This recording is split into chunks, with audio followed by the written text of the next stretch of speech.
In Ted Goodson's lab, eye protection is the name of the game. Welcome to Laser Central. Physical chemists use lasers extensively to study the structure and properties of molecules. Now the team here at the University of Michigan is taking laser chemistry to the next level. And that could mean big strides forward in areas like cancer treatment, Alzheimer's research, and materials science.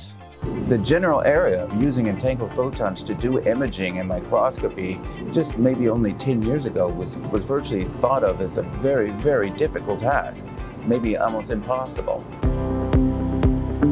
With support from the National Science Foundation, they've built a cutting-edge new laser-based instrument called a quantum entanglement microscope.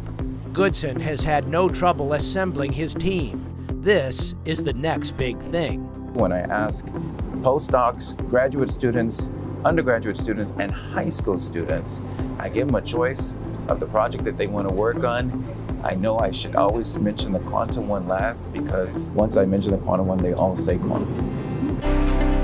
Photons are particles of light. This new instrument is an entangled two-photon absorption microscope.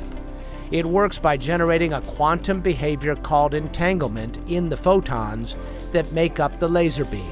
An entangled pair has two photons that are entangled to each other, which means that they share some kind of wave function, they share some kind of information between each other. Graduate student Audrey Eschen gave us a show and tell. Here is where our laser beam comes through, and it passes through this crystal, and that's where we generate our entangled photons. From there, the light goes and hits the sample, and then the light passes through the sample to this detector right here. The microscope generates high-resolution images using low-intensity beams, many orders of magnitude lower than anything used before.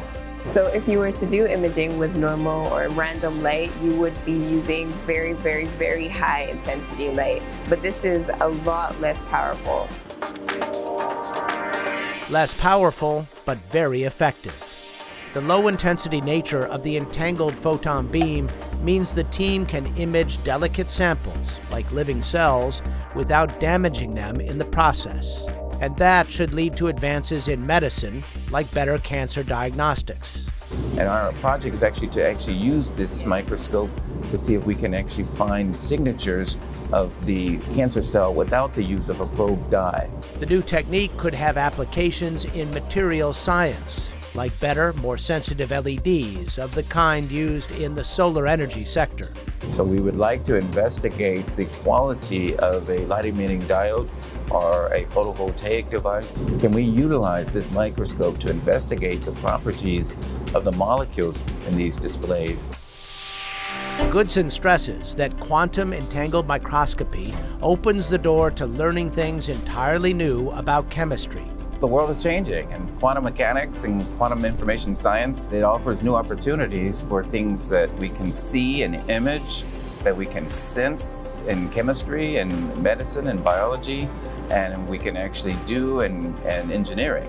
Harnessing entangled photons to image fragile samples, generating sharp images of the very small with the gentlest of touches. For Science Nation, I'm Miles O'Brien.